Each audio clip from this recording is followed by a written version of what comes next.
Esse programa é um oferecimento Correia e Xavier Advogados, comprometimento e competência. E Grupo Épicos Outlier, excelência em contabilidade, compliance e controladoria. Canal Universo Equestre apresenta Tô na Pista, com Luiz Fernando Monzon. Olá, amigos do hipismo brasileiro, eu sou Luiz Fernando Monzon e você está no Tô na Pista, no canal Universo Equestre. A cada programa trazemos uma nova entrevista com convidados muito especiais, que fazem parte deste universo apaixonante. Se você é uma dessas pessoas ou uma empresa e quer divulgar seu serviço ou produto, o seu espaço é aqui, onde você pode mostrar para o seu público o que você tem. Então, entre em contato com nossa equipe através dos canais que estão aparecendo na sua tela. Mas se você for somente um admirador dos cavalos, ótimo! Eu vou te pedir para nos seguir. Indique aos amigos e comente aqui no canal ou no Instagram o que você está achando do nosso programa. É muito importante sabermos sua opinião para melhorar cada vez mais. E antes de apresentar nosso convidado, eu gostaria de agradecer aos nossos colaboradores. Se você está procurando um escritório de advocacia que oferece comprometimento e competência, então Correia e Xavier Advogados é a sua solução. Mas se você está buscando serviços de contabilidade, então contacte o grupo Épicos Outlier. Excelência em contabilidade, compliance, controladoria. E hoje eu tenho ao meu lado ninguém menos que Nelson Pessoa Filho, o Neco, um dos maiores mestres do hipismo do mundo. É um prazer imenso ter você aqui, Nelson. Muito obrigado por vir. Igualmente, Monzon, é um prazer estar aqui com vocês, em passar uma pequena semana aqui e estou à sua disposição para te esclarecer qualquer assunto que você deseje. Todos têm muita curiosidade em conhecer essa trajetória fascinante, Neco. Como é que foi aquele início no Brasil e a mudança para a Europa? Você foi em que ano para lá? Como é que era o mercado? Como é que você conseguiu chegar lá e se estabelecer? Eu fui para a Europa em 1960, 5 de janeiro de 1960, levando meus cavalos num navio em viagem de nós, tinha recém-casado no 19 de dezembro.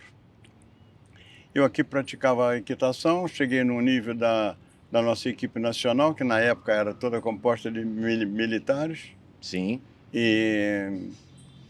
Mas chegou um ponto que as viagens não eram seguidas e eu queria realmente me dedicar.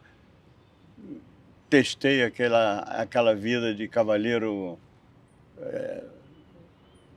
profissional praticamente. E então tentei voltar, tive um convite e, bom, aqui num concurso aqui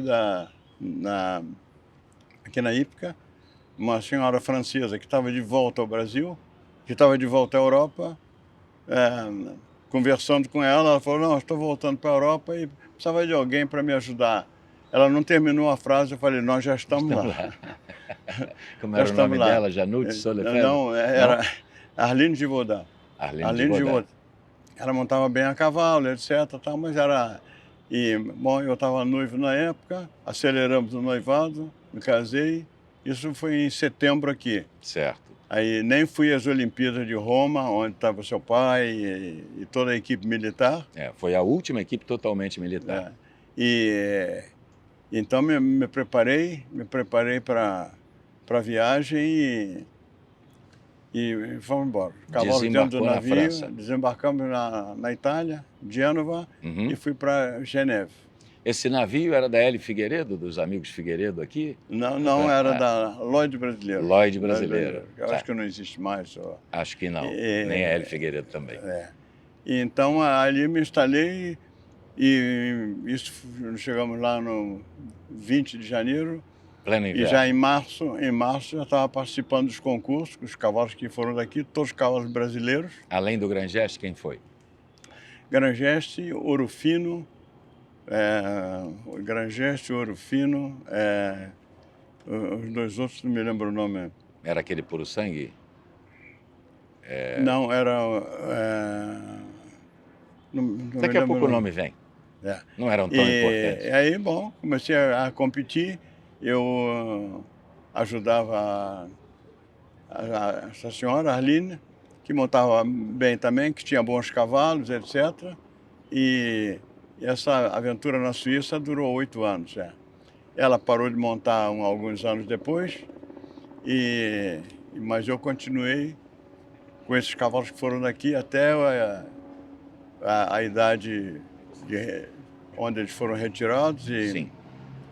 foram para o Aras. Aí eu me mudei para a França, porque a Suíça, na época, não era um país que tinha uma prática da equitação muito Desenvolvida, não tinha grandes concursos. E a França já era um grande país de equitação, etc. Então, fui morar na França, e moramos na França 12 anos.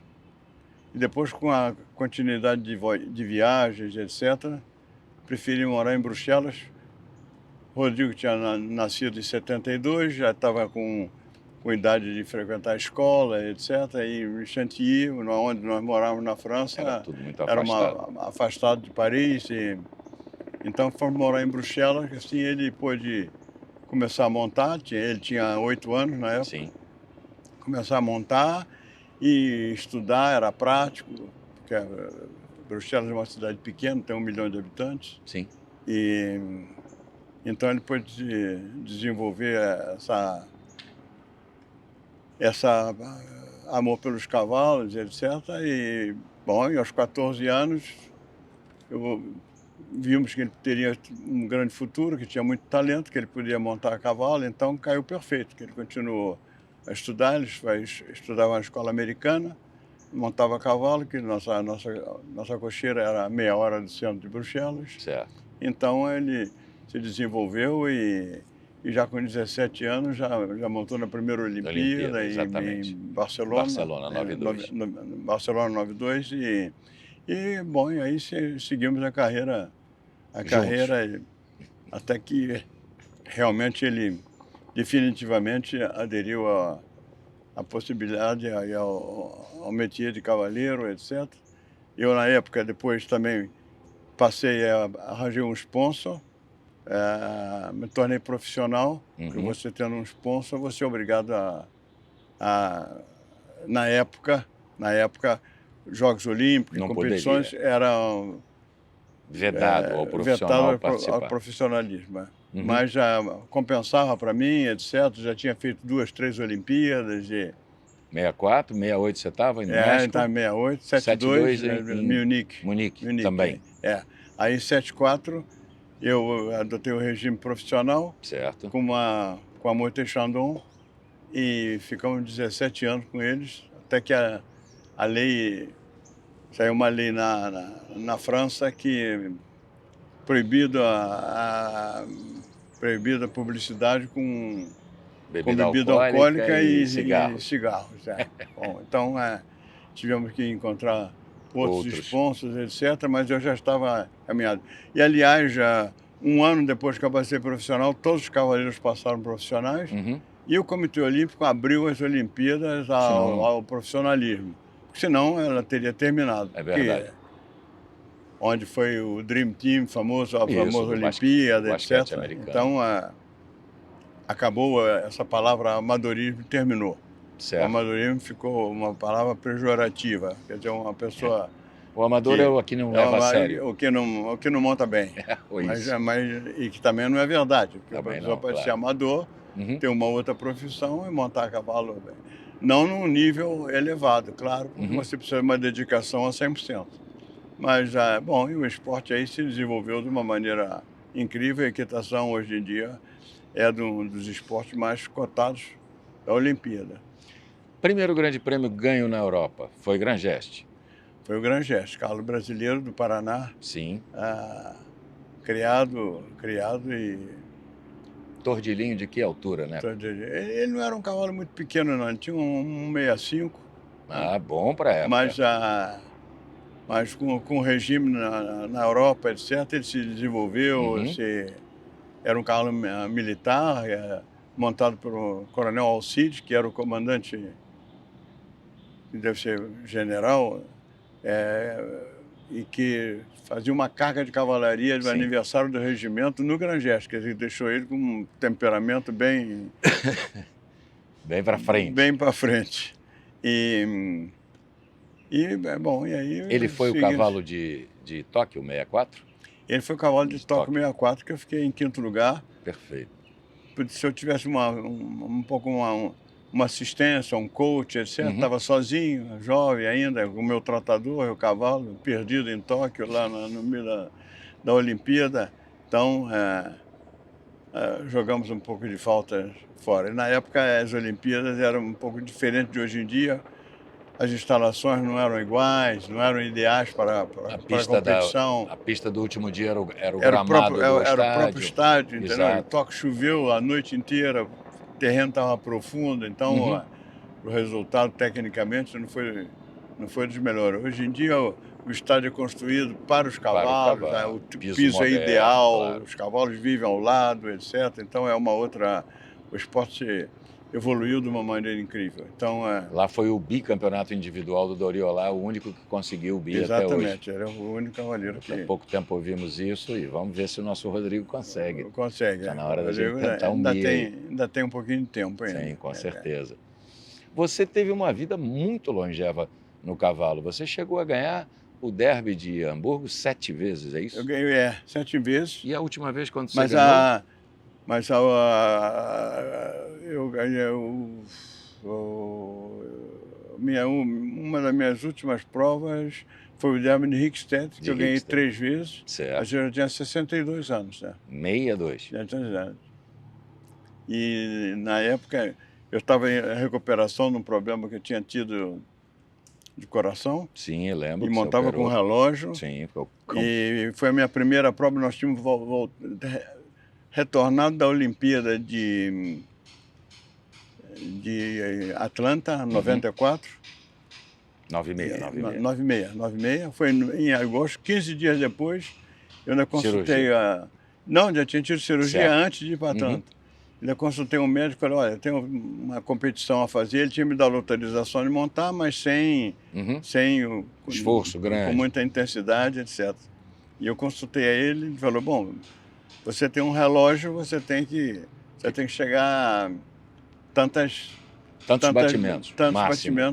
Senão e você passar. Agora, preste atenção que você já toma um remédio que já te diminui de 20 batidas. Tem que calcular 20 batidas.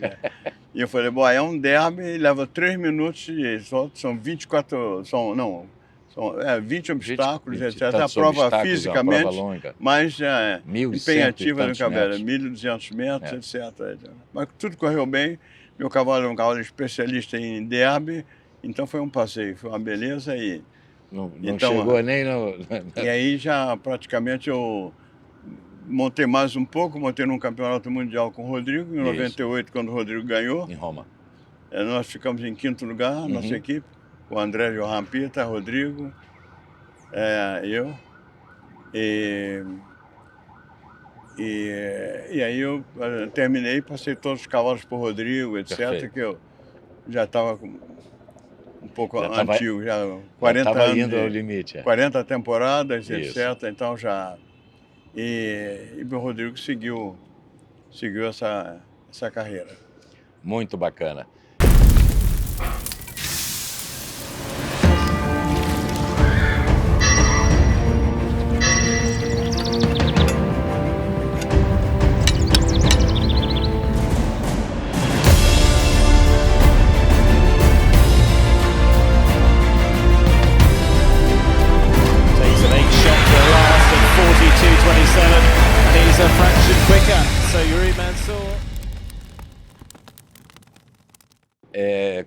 Quando o Rodrigo conquista a primeira Copa do Mundo Indoor, com o Balubê, um jornal francês publicou, Neco fez de novo. Não é? Como se fosse exatamente porque ninguém imaginava que alguém daquela idade, com um cavalo que era complicado, que não era um cavalo simples, você já tinha feito alguns grandes prêmios, mas surpreendeu o mundo todo, não é? Sem dúvida nenhuma. Foi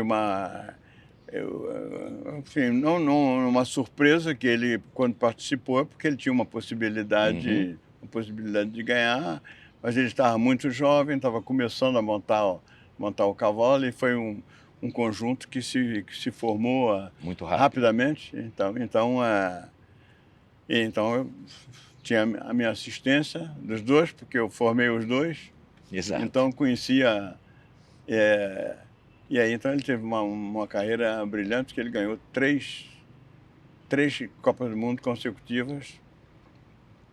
Foi a única vez. É o único tri. É o único. Da Copa do Mundo. E depois mais 2 vices. E mais 3 vezes, 2 vices e um terceiro. Isso. Então o Carlos teve uma campanha Extraordinária. absolutamente extraordinária. Mas, na Olimpíada, a primeira, É. era o projeto, o Balubê era o cavalo que estava escolhido para ir para Sydney? Ou ele não, estava se- querendo levar o Lianos, que era o ganhador do Campeonato Bom, Mundial? ele dispunha de 2 cavalos. Uhum. Então, mas o Balubé realmente já tinha despontado como um cavalo realmente excepcional, um cavalo Certo. de campeonato. Agora, no esporte você tem que sempre imaginar o imprevisto, né? Sim. Então na participação ele começou as provas, tem 2 ou 3 provas eliminatórias, onde o cavalo fez muito bem, Muito sempre pista limpa. Ele estava líder da classificação, porque você tem na Olimpíada mais ou menos 70, 75 cavaleiros, mas para a final são volta 30. Exato. Então esses cavaleiros passam por uma crivo. fase qualificativa. Isso o Balubé tinha terminado em primeiro lugar e estava absoluto. E ele Por isso era mesmo tinha o realmente- direito de entrar por último. tinha o direito de entrar por último. E Exatamente, quando um ele bom entrou na ponto. pista, todos os 3 melhores tinham 4 pontos. Inclusive um aluno seu da Arábia Da Saudita. Arábia Saudita, Calete, Uhum. Então, nós estávamos realmente, ele era realmente o favorito, mas você, como gente de cavalo, o favoritismo você sempre põe um ponto de interrogação para saber a que ponto. E isso passou, que o cavalo fez o primeiro percurso também de uma maneira Espetacular. excepcional, e no segundo percurso, tem a impressão que ele um cansaço e tinha Diz uma que na muito parte vento, final tinha diz que uma coisa que triplo- atrasou a tava prova. um dia. Ele era um cavalo inteiro, os cavalos Uhum. inteiros são caprichosos, etc. Não são fáceis de. Teve uma intercorrência lá na distensão, logo no início do aquecimento. Parece que ele se alterou um pouquinho com Pode outro ter sido cavalo. isso acontecia sempre, né? Ah, sim, Porque se algum já é normal. cavalo se aproximava a ele, era um cavalo que realmente fazia, justificava que era um reprodutor, e Certo. então isso realmente complica bastante. Uhum. Mas ele fez um esforço extraordinário No triplo. no triplo, onde ele coloca Os posteriores dentro da largura. dentro da largura, nos Uhum. 2 óxidos do triplo. Isso causa ao cavalo uma surpresa Isso. e 3 obstáculos depois, onde Tinha tinha um uma novo outra duplo. combinação, quando ele julgou que não era muito difícil, faltavam 2 obstáculos Uhum. para terminar, que não era muito difícil, mas o cavalo interpretou como sendo uma outra combinação. dificuldade. E aí eu acho que ele calou mesmo.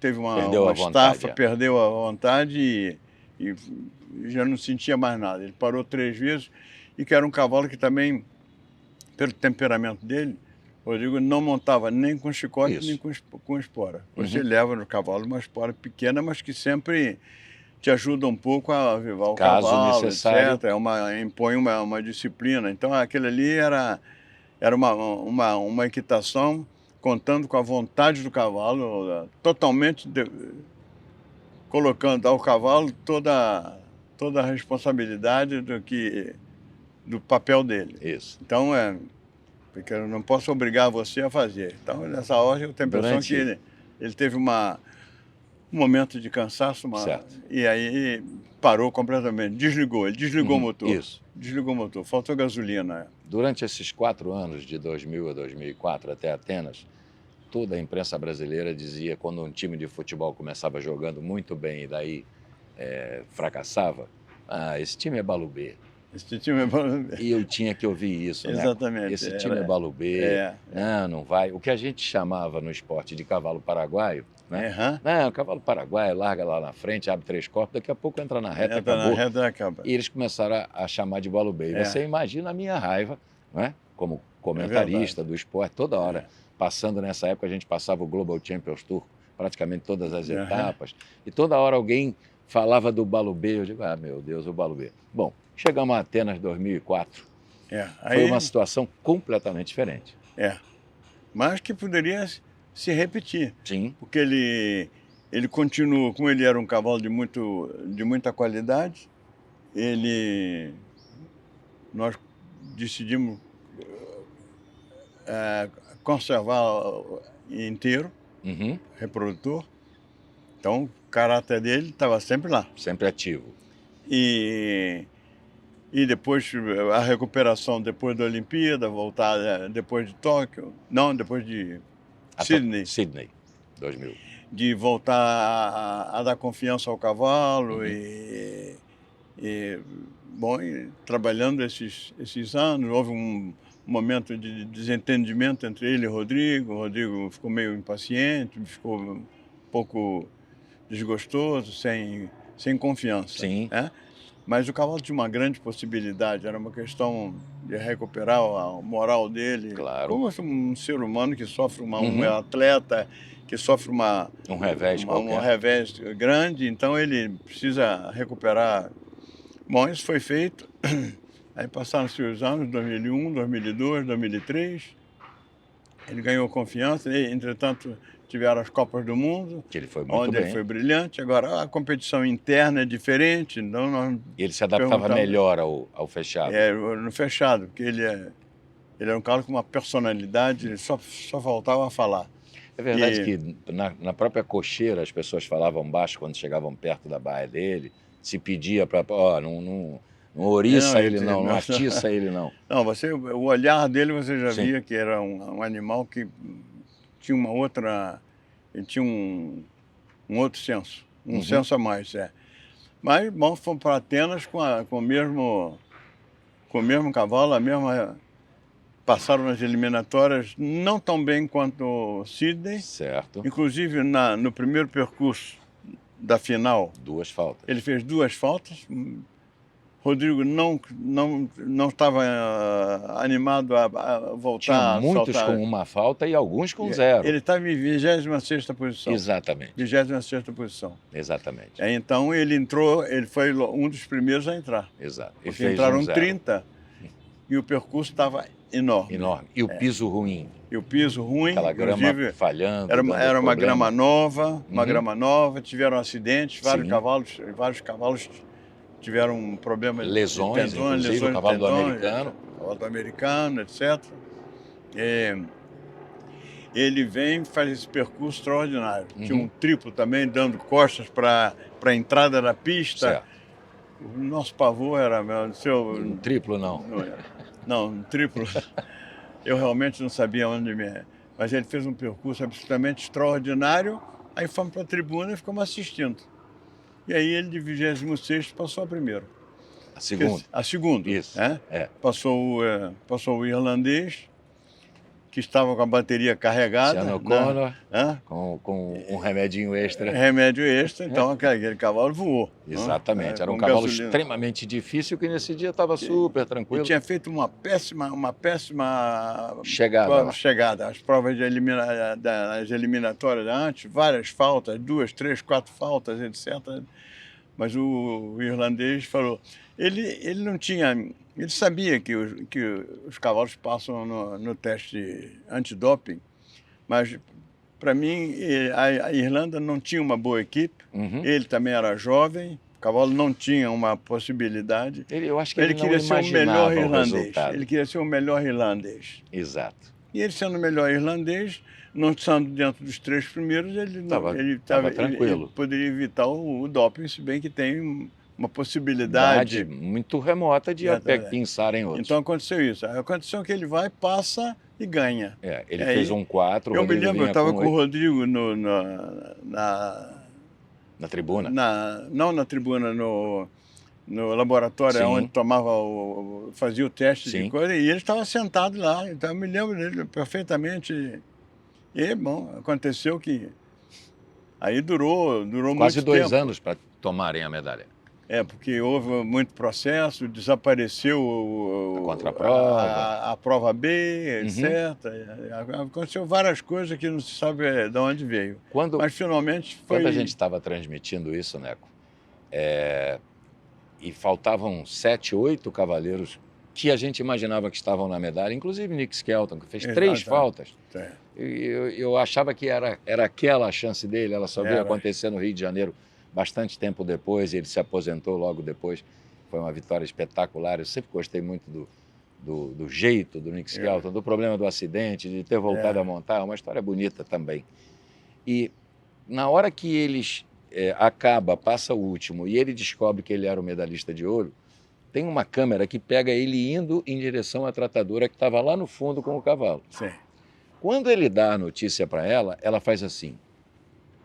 É. Isso não é como uma comemoração de quem É, ganhou a é, medalha de ouro. Eu falei de imediato na televisão, opa, tem alguma coisa estranha aí. Eles deviam estar pulando, brincando, esse cavalo tinha que estar assustado, com alegria.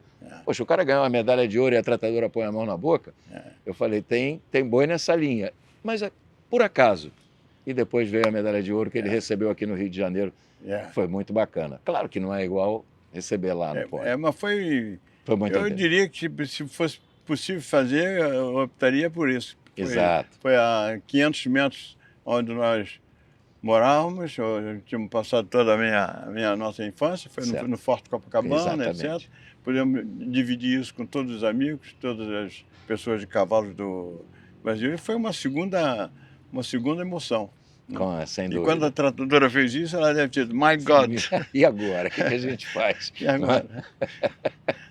Mas aconteceu. Neco, o nosso amigo Heraldo Nunes, Heraldo Grilo, sempre diz que você venceu mais do que 250 grandes prêmios, que perdeu a conta. Quantos foram? Ele talvez tenha um pouco exagerado, 250. 250, mas eu devo ter ganho uns 150 grandes prêmios. Que bacana. 150 grandes Quem chega prêmios, perto disso? Eu acredito Alguns que hoje você compete muito mais. Tem muito mais concursos, óbvio. Nos anos 60, por exemplo, eu fazia 15, 16, 18 por ano. Hoje em dia, tem cavaleiro que faz 40, 50 concursos por ano. Sim. Então, eu acredito que eles têm a possibilidade. Se bem que um grande prêmio você não ganha toda hora. Claro. Então, mas não há. Agora, talvez não haja um cavaleiro que tenha durado 40 anos ganhando Isso é a primeira prêmio. coisa. 40 anos ganhando grande prêmio, 7 vezes. Quando você entrou no Derby de Hamburgo da última vez, o locutor oficial, não sei se você lembra disso, pede uma salva de palmas a todo mundo, te aplaudiram antes de fazer a pista, e disse que o cavaleiro mais jovem, não, o cavaleiro mais velho que estava participando daquele grande prêmio depois de você, não tinha nascido quando você ganhou a primeira vez. Você lembra disso? Isso é espetacular, que é muito difícil. Talvez Ian Miller tenha passado por isso algumas vezes, que foi também um cavaleiro bastante longevo, mas não ganhou tanto. E ficava no Canadá e aparecia só em grandes. Não teve uma carreira na Europa tão intensa. Foi um excepcional cavaleiro, mas na Europa nós temos mais oportunidade de saltar regularmente. Toda semana tem concurso, toda semana, um ou dois ou mais eventos importantes, difíceis, não é? Então Uma vez eu vi uma estatística interessantíssima também, dizendo quem teria sido o melhor piloto de Fórmula 1 de todos os tempos. E aí, pelo número de vitórias. Não, hoje em dia os caras disputam 20, 22 no ano. Não é? Então, o número de vitórias já não diz grandes coisas. O Romain Manuel Fangio ganhava 1 a cada 3 corridas que ele entrava. Naquela época, eram 8 corridas por ano. Ele tem o melhor índice por corrida até hoje. Muito melhor do que Schumacher e outros tantos. Então, eu ainda vou ter o trabalho de ver isso. Pelo número de provas que você participou, a tua taxa de sucesso era absolutamente especial. Em algumas provas eu gostava um pouquinho de olhar pelo recorde. Então, eu gostava do Derby de Hamburgo, então eu ia sempre. Então acumulei, então ganhei 7 vezes o Derby de Hamburgo, depois ganhei 6 vezes o Derby o Grande Prêmio de Laboule. Depois então eu estava sempre perseguindo isso, né? Concurso que eu gostava, objetivos. Eu voltava, porque você já tinha como se você já estivesse encaminhado a vitória naquele concurso. E tem concurso que você vem, participa, mas já não consegue nada, jamais vence. Perfeito. Gente, São Pessoa não dá para ser um programa só, né? Eu gostaria de agradecer mais uma vez à Sociedade Hípica Brasileira, que sempre nos apoia, nos recebe. Agradecer ao presidente Antônio Melo por essa acolhida. E, Neco, a gente vai falar mais um pouquinho, pode ser? Com o maior prazer. Eu te agradeço. E você, amigo, que está assistindo ao grande Nelson Pessoa Filho, o pai do Rodrigo Pessoa, o homem que conseguiu fabricar o Balubê de Rouet, fabricar o Rodrigo Pessoa, juntar os dois e conseguir o único tricampeonato do mundo na Copa do Mundo, que é realizada todo ano indoor, ele está aqui do nosso lado e vai continuar com a gente se vê na próxima quinta-feira. Valeu, gente. Tô na pista, fiquem conosco. Entrem também no canal, assistam as outras entrevistas. Você é nosso mais importante patrimônio. Um abraço, a gente volta.